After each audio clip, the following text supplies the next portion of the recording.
I don't believe anything Kevin Spacey said at all with Piers Morgan. Okay? I don't. Let me explain to you why. Let's imagine I'm doing a closing argument and I'm telling you why you as a juror should disregard everything he has said, which is what you do in a closing argument. That's why it's an argument. You're arguing regarding the weight of the evidence. You're saying what should be believed and what shouldn't be believed. Right? Good. Now, it works like this. First, what is the reason? What would be the motivation? This is one of the bases to impeach a witness. Impeach means to affect credibility. Why would Kevin Spacey go on TV in the world and say, guess what? I am broke. I am on the balls of my arse. I have nothing. I am teetering on bankruptcy. I've lost, I think it was like 8 or 9 separate, successfully, but he was very successful in civil and criminal charges for a variety of untoward activities. And of those, I have been successful, that's what he would say, but I have to liquidate everything. And now we find that he has had a flat in London, or not a flat, but a place in London, LA, Baltimore. Okay, fine. That's number one. Why is somebody who is trying to get back on the horse, as he said, why would he, or why would his agent or anybody in the business, who I'm sure would offer him advice, say, go on TV and look desperate? When was the last time you ever saw anybody, Tori Spelling even, or Val Kilmer, or I'm trying to think of some classic, terrible examples of people who have really been either destitute or on the verge. Never. Can you imagine Clint Eastwood doing? No. So first of all, who does this? Hollywood, and let's just use that term collectively, is about illusion. And the creation of an image, the creation of a feel, of his invincibility. He is Underwood. He is Kaiser Sose. Whatever. Why would you do this? Next, what does this do to your asking price? If you say, okay, I've got a movie coming up, I may, in a weird way, want him because people are going to want to see what he looks like after this tremendous fall from grace. But now that he's told me he's desperate, now that he told me he has nothing, I'm going to offer him a half or a third of what I would normally because I know he's desperate. So why would you undercut your saleability? What agent, if he has one, would ever advise him of that? Okay? That's that. Why would you go on Piers Morgan? Did you hear him on Lex Friedman? That was good. It's very good. In fact, that's the way to do it. He was most impressive. He was talking about being an actor. The way to make people forget what you have done is to not talk about what you have done. Kevin Spacey was talking about acting and how he played Richard III, and it was great. And I thought to myself, you know what? I even told my wife, I said, you want to see this. This is, he acquits himself. He speaks rather elliptically, to the particular charges, but I thought he was excellent. Then we have Piers Morgan. Piers Morgan, spoiler alert, is a hack. He's Geraldo Rivera with a phony, posh British accent. He's a tackling dummy. He's a rodeo clown. Low-hanging fruit. Clicks, viral videos, sensationalism. What are you doing going on his show? He has no interest in anything but what he wants that Shmuley Botiak moment. He wants the screams. He wants the yells. He wants something where somebody is embarrassed. What were you thinking? You're not, whatever you thought you may have And by the way, the Lex Friedman interview is phenomenal. And Lex Friedman is phenomenal. He is the best, one of the best things on digital platforming today. But instead, you go on to this hack. He's a tackling dummy. He's a jadrul. He's a low-hanging fruit. He's a, as they would say in a downtown, he's a chooch. He's a fool. But you fell for that. Next, why are you talking about trips you took with Clinton on a certain plane with a certain person whose name we can't mention here? Did you know he was going to bring that up? Yes. Did you think about the question? Apparently not. Why are you talking about this? Here's one for you. Mr. Morgan, as you know, and always do this, as you know, whether somebody knows it or not, you can say, as you know, especially with your experience.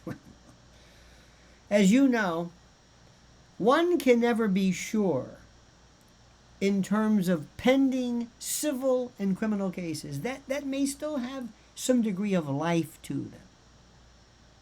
I would want to do nothing to deliberately or inadvertently revivify those charges and challenges by virtue of saying something that would do nothing but rekindle, reiterate, revitalize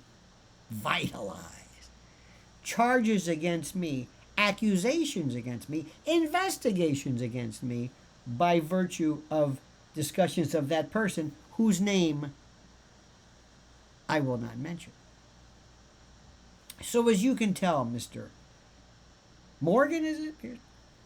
As you can tell, sir, it's in everybody's best interest, especially me, after I've been 100% successful in acquitting myself, literally and figuratively, for me not to discuss this. So what's the point of you going on? Because then he gets to this other stuff. Are you aware of any airplane flights you took with Bill Clinton? And that's it. I said, that's it. He's done. He's finished. Because don't you understand something? When you try to explain that, you come across as a fool. And no one believes you. Do you understand what I'm saying? No one believes you. Because in order to believe you, we have to believe you're an idiot. I don't know who these people were. I don't know who these people on the plane were. I don't know. I'm just there with President Clinton, and we're doing some good thing for the Clinton Foundation in Africa, and I don't know if there were a number of nubile sylphs who seem to be out of the ordinary. I am sorry. I don't know what to say. I'm not really sure. I'm not. What are you, an idiot? You don't think that on the way over, when you talk to Clinton, Clinton says, listen, I want you to know something. We're flying over with such and such. I want you to meet him. I want you to meet him. This particular person, whose name we cannot mention, was so well known in New York, everybody could not wait to go to a dinner party with him and his confidant and gal Friday and paramour or whatever she was. Everybody knew this. I saw him. He was walking all over the place. East Side, one time he was in front of Bergdorf Goodman, wore the same thing a lot. Because when I saw pictures of him later on, I said that's what he was wearing then. Everybody wanted to know him, go to his meetings, and everybody knew all about him. Every piece of property he ever had, including that plane, was a recording studio. And Bill Clinton has access to the Secret Service. And the Secret Service has access to every living, breathing version of an intel service and office on the planet. They know exactly who he is. And I think we all know where all of those interesting recordings were. But we'll talk about that later. Not now. There are people listening, if you know what I mean.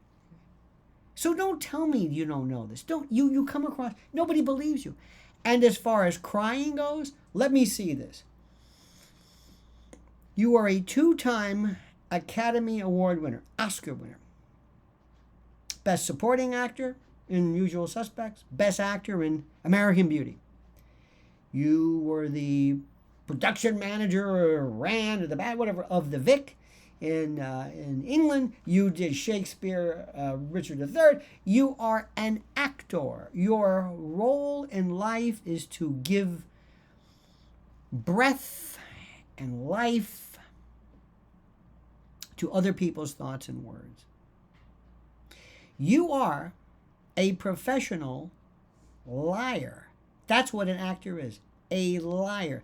A trained liar who can lie, call acting, using other people's words, other people's stories, other people's presentations. This is what you do. So when you cry,